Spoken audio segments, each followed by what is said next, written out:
Le tour de l'animal en 80 podcasts, un programme conçu et présenté par Eric Cobast, proposé par INSEC Grande École.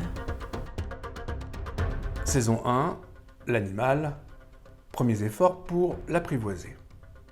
Épisode 2, l'instinct. Le mot instinct dérive directement du verbe latin instigare, qui signifie stimuler, exciter. Par opposition à l'acquis, issu de la culture, l'instinct désigne l'ensemble des comportements innés. Mais le terme est fort peu utilisé pour l'homme. On lui préfère alors le mot pulsion, tant l'instinct semble réservé au monde animal, inconscient et automatique.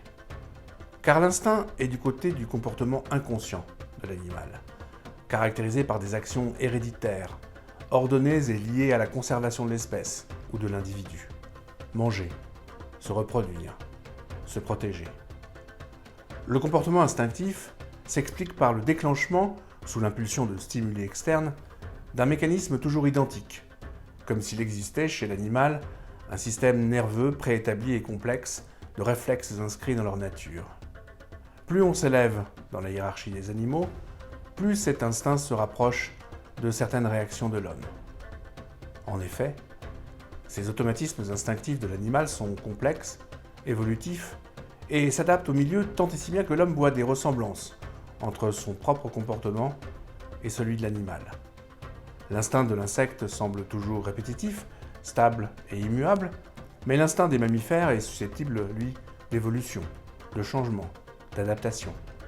Chez le dauphin, par exemple, cet instinct est propice au dressage, mais plus encore à l'émergence d'une forme d'intelligence à travers l'apprentissage. Si l'on admet aujourd'hui qu'il n'y a pas d'instinct chez l'homme, notre langage pourtant nous trahit. De quoi parlons-nous en effet quand nous désignons l'instinct maternel, sinon d'une nature qui agit en nous par automatisme, d'un mouvement naturel qui, précisément, ne se commande pas, ni ne s'apprend. Pour comprendre et donner du sens à cet élan vital qui parle et s'exprime en nous, Bergson lui donne un statut au même titre que l'intelligence. L'instinct, pour lui, est du côté de l'intuition, donc du côté de la vie. Là où l'intelligence appréhende le réel en l'objectivant par des médiations, l'instinct est de l'ordre de l'immédiat, de la proximité avec ce réel. Bref, du côté du vivant. Intelligence et instinct sont donc deux formes de connaissances spécifiques qui résident et cohabitent en l'homme tant bien que mal. L'instinct promet une connaissance d'un seul objet, plus vive, plus authentique que la médiation. L'intelligence, quant à elle, épouse une multiplicité d'objets. Elle est plus extérieure et abstraite. L'une et l'autre de ces connaissances sont donc limitées par leur propre nature. Cette incomplétude fondamentale montre que ces deux formes d'appréhension du réel ne se rejoignent pas. Je cite l'évolution créatrice de Bergson.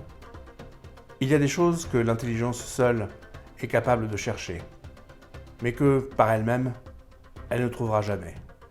Ces choses, l'instinct seul les trouverait, mais il ne les cherchera jamais. De fait, si l'instinct est plus proche de la vie, il ne se sait pas connaissant, car il est limité dans sa capacité d'autoréflexivité.